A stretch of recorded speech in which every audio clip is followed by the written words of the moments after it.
ओम नमः शिवाय। आज माघ महिन्यातील माघ कृष्ण चतुर्दशी।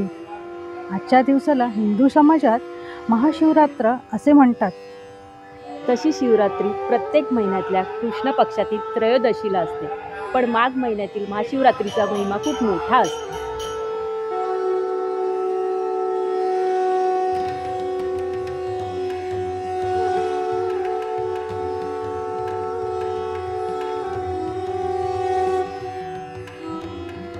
पौराणिक कथेनुसार ज्या दिवशी भगवान शिव आणि देवी पार्वती यांचा विवाह झाला होता, या दिवसाला महाशिवरात्री म्हणून साजरा केला जातो। अनेक लोक आजच्या दिवशी भगवान शिव आणि देवी पार्वती यांचा विवाह देखील लावतात। तसेच या दिवसाबद्दल आणखीन एक कथा प्रचलित आहे आणि ती म्हणजे समुद्र मंथनाची कथा। या कथेनुसार महाशिवरात्रीच्या दिवशी भगवान शंकराने समुद्र मंथनातून निघालेले विष प्राशन करून संपूर्ण सृष्टीचे रक्षण केले होते। ओम नमः शिवाय। तर आज आपण आलो आहोत वरळीतील बाणेश्वर मंदिरात।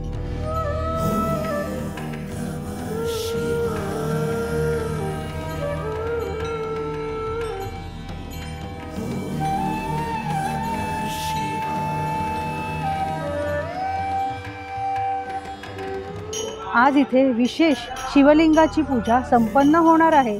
तर चला मग आपण आज जाऊन पाहूया कशी पूजा चालू आहे ती। चला।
सो मंडळी, आज आपण आलो आहोत आपल्या वरळी कोळीवाड्यातील महादेवाच्या मंदिरात।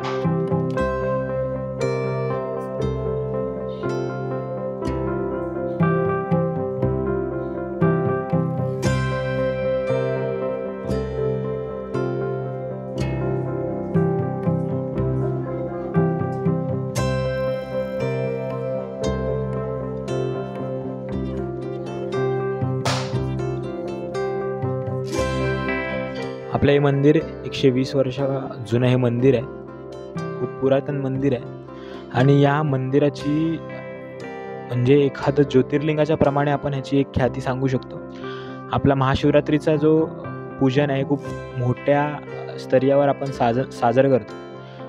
तब्बल 12 तास आपली पालखी चालू असते। 4 वाजता 4-4:30ला जेव्हा दुपारी पालखी निघते, ती रात्री 3-3:30ला मंदिरात परत पालखी येते।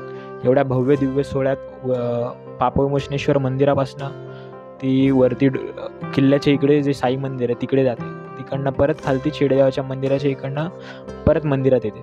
खूप सुंदर मंदिर दिसतं, पण त्याला दीपस्तंभ नसतो। पण आपल्या मंदिरांना दीपस्तंभ आहेत। दीपस्तंभ म्हणजे एक ऐश्वर्य येते की धनवान आहे हे मंदिर म्हणून। सगळीच मंदिरं धनवान असतात, पण त्याला एक हिस्टॉरिकल व्हॅल्यू असते। आत्ता मंदिर जर नवीन बांधलं तर त्याला दीपमाळ नसते आणि त्याची जी पद्धत असते दीपमाळ्याची स्तंभाची ती वेगळी असते। पूर्ण दगडाचे दीपमाळ। मंडळी, नक्कीच आपण या मंदिरात येऊन महादेवाचं दर्शन घ्या। महाशिवरात्रीच्या दिवशी अनेक भाविक उपवास करतात, शंकराची पूजा करतात। हा दिवस केवळ आपल्या भारतातच नव्हे तर भारताबाहेर देखील साजरा करतात। पूजा करण्याची एक विशिष्ट पद्धत आहे। या दिवशी भाविक शिवलिंगाची विशेष पूजा करतात। शिवपिंडीला थंड पाणी, दूध किंवा पंचामृत यांनी स्नान घालतात।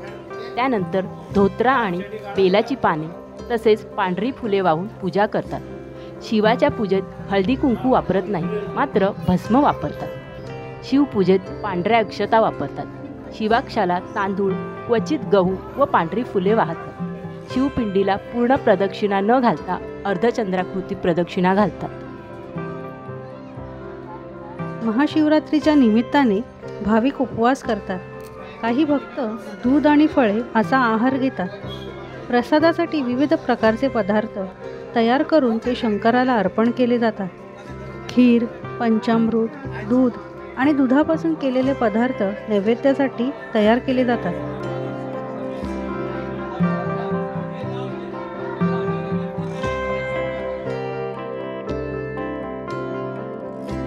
महाशिवरात्रीला शंकराची मंदिरे आकर्षक फुलांनी, रोषणाईने सजवली जातात. मंदिरामध्ये महामृत्युंजय मंत्र, ओम नमः शिवाय मंत्राचा जाप केला जातो. दिवसभर वेगवेगळे कार्यक्रम आयोजित केले जातात.